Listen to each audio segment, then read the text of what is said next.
Your Excellencies, as you are aware, the position of the Chair of the African Union Commission will take place, the election will take place in February 2025. This is an opportunity for the Eastern Africa region. Kenya has an interest, given her pivotal role in enhancing and sustaining the Pan-African agenda. Stakeholder engagement processes across governments is ongoing, and the formal process will follow. You may also be aware that Kenya took over the leadership of the African Union Champion for Institutional Reforms from Kagame.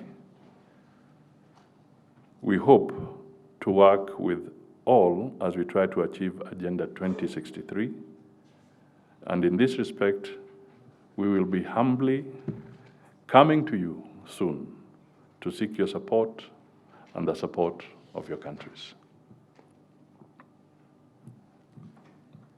As you know, His Excellency President Ruto is championing the World Bank International Development Association IDA 21 replenishment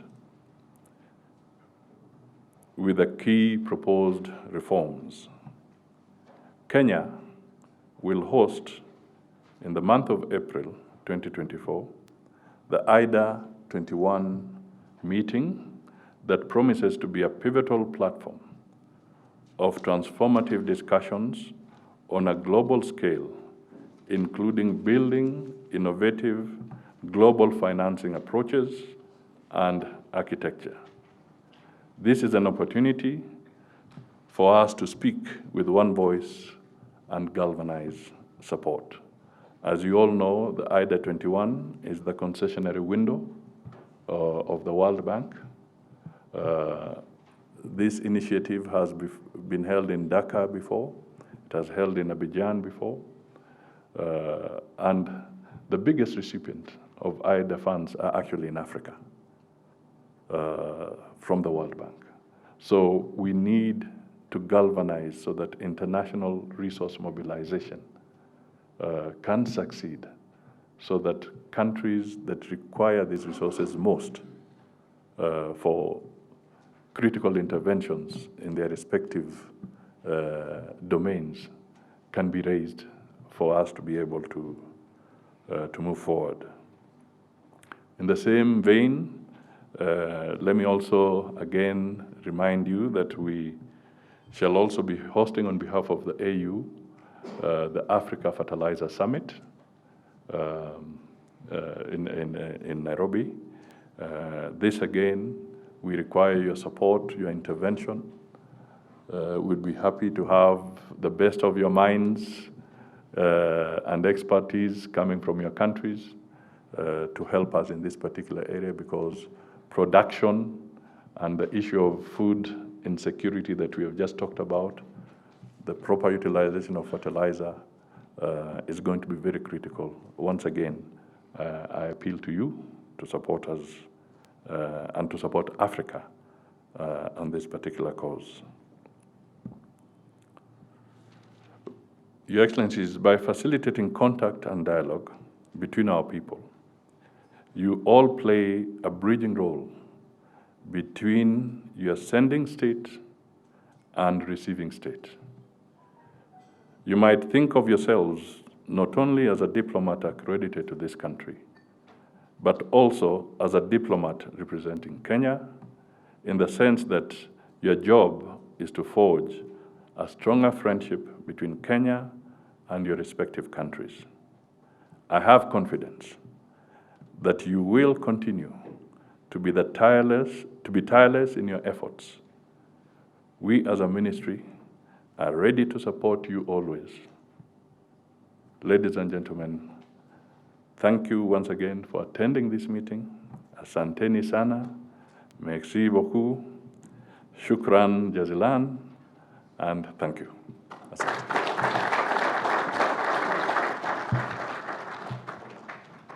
The evolving global peace and security problems have compounded the challenges of our time in Africa. Statistically, as of 2023, over 37 million people had been forcefully displaced in Africa. 6 countries accounted for 64% of the forced displacements on the continent. And as at September 2023, 121 million people are facing severe acute food security in selected countries in Africa. In the period between February 2019 and February 2024, conflict fatalities from selected African countries reached 208,000.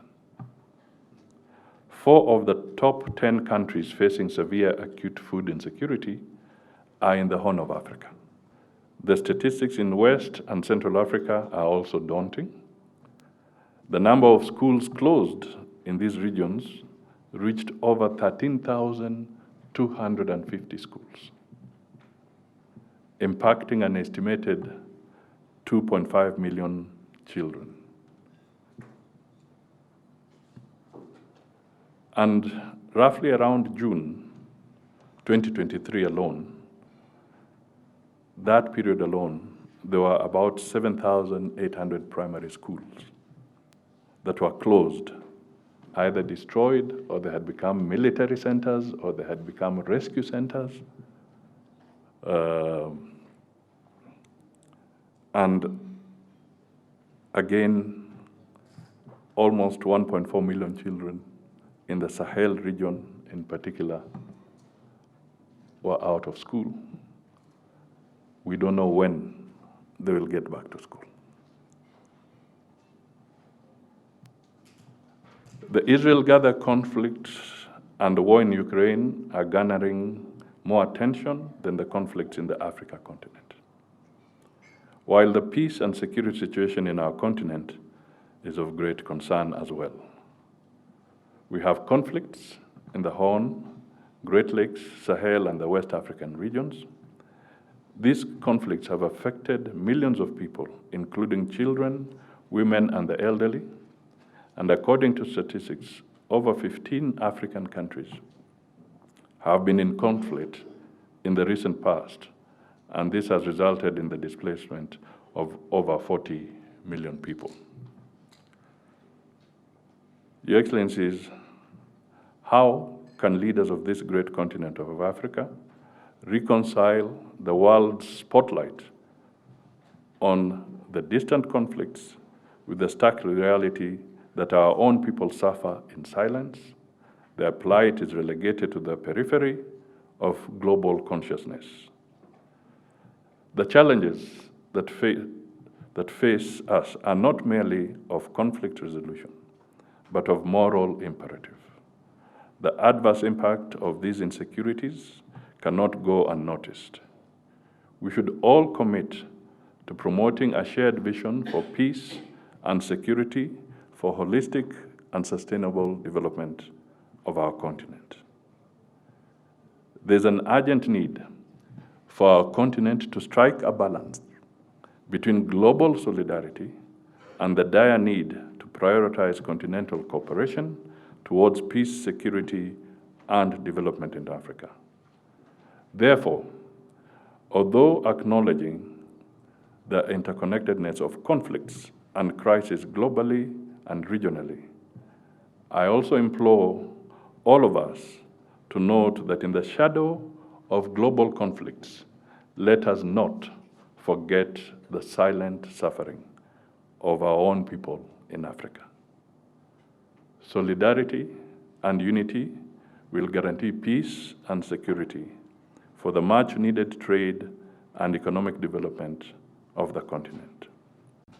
Your Excellencies, trade and investment remains one of the strongest pillars of our bilateral relations, anchored within the African Union mechanisms and framework, including the free movement of persons protocol and the Africa Continental Free Trade Area. The African continent remains a priority trading platform for us all, as demonstrated by the AfCFTA, with 98% of our countries having already ratified and are on course to implement.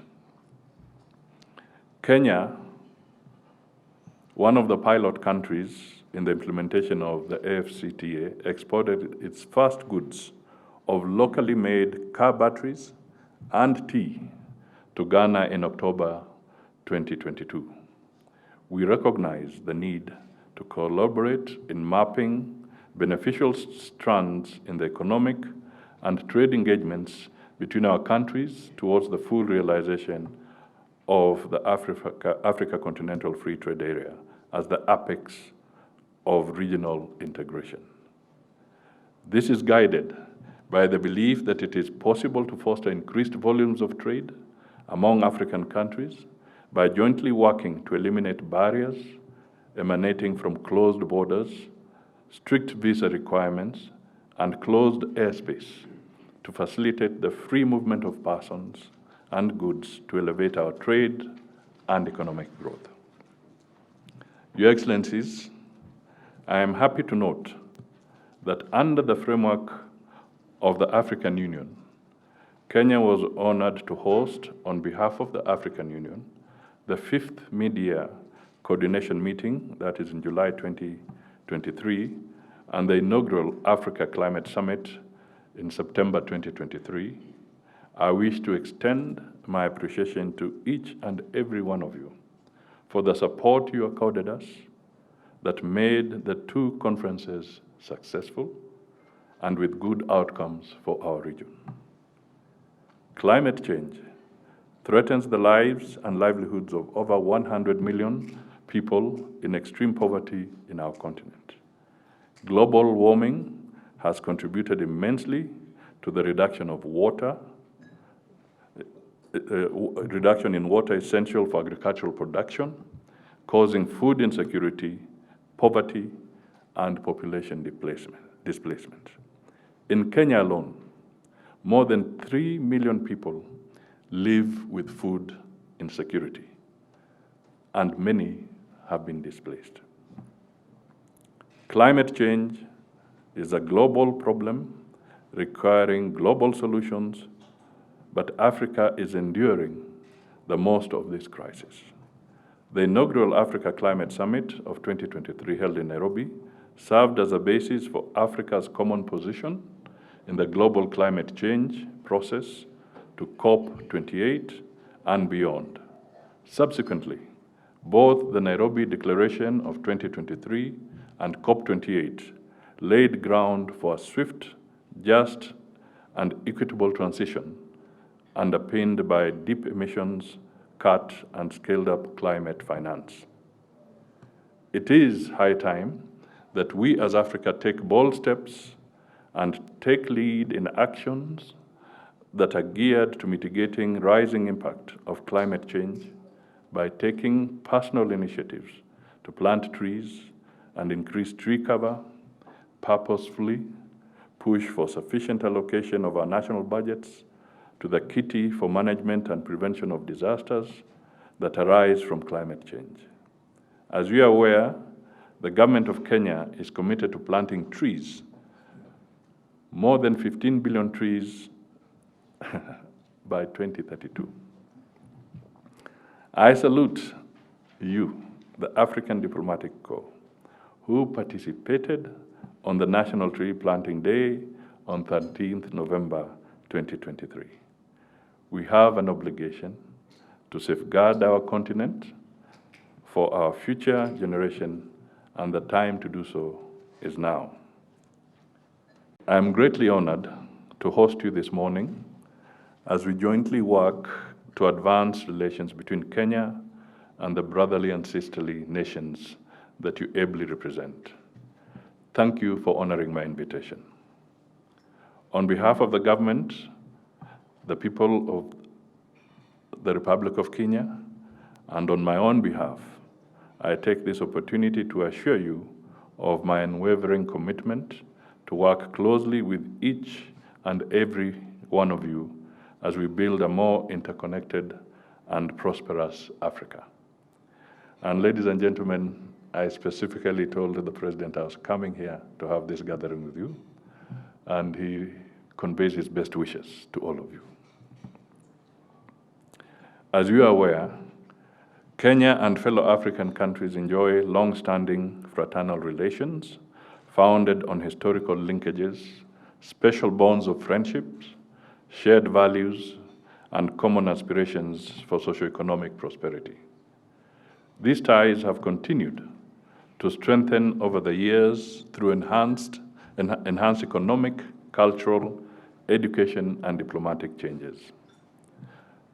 Over the last 1 year of the government of Kenya, we have facilitated 25 outbound and 39 inbound official visits at head of state level within Africa. The ministry concluded 48 memoranda of understanding with African countries, and they are at various stages of implementation. Evidently, Africa forms the core of Kenya's foreign policy. Our people strongly believe in mutual coexistence, which is best advanced and enhanced through the warm relations cultivated across our continent. We hope that this year, 2024, we shall see even more engagements to build more on our similarities and common strengths. I therefore call upon each one of you to support me, to support the government of Kenya in this endeavor. Our borders should be the starting point of our collective socio-economic development and not edges of self-defense. It is in this context that His Excellency President Ruto announced on 12th December 2023 the removal of visa requirements to all countries effective from 1st January 2024. This announcement underscores Kenya's commitment to working with other African countries to improve trade and build a stronger and more united continent. The removal of visa requirements reaffirms the government of Kenya's commitment to fostering a robust, creative, and engaging foreign policy to amplify partnership with African countries in particular and the rest of the world. We are aware that the implementation of the visa-free regime has its teething challenges, but I want to assure you, Your Excellencies, that we are aware of these concerns, which we continue to address, and we shall soon have a flawless regime. I am also aware that the African diplomatic missions and the entire diplomatic corps in Nairobi are facing a number of challenges on their privileges and immunities. I am happy to note that we will soon organize a briefing session for the diplomatic corps to address some of those concerns. The ADC ambassadors and high commissioners for this wonderful engagement, and we just wish that we continue doing the same thing on a regular basis so that we continue to exchange and share contrasts and some try to work on few things that we as a group, because we believe, again, Kenya, this is the base of your foreign policy, and you count on us, and we also will count on you. So I would just be very brief, as I said earlier, on behalf of my colleagues and the ambassadors and high commissioners who are present here, and some of them who have actually extended their apologies because they were already engaged, that they would fully support and will be willing to continue the same kind of conversations in the near future as we forge forwards with the new year and so many events that are happening in the region, including elections that Piers just mentioned. Some of us in the country, South Sudan, is actually organizing elections. And we will be definitely counting on Kenya, given the experiences they've been doing in terms of know-how and capacity and also outreach. And with this, I'll stop here, and thank you very much for the chance and for the opportunity.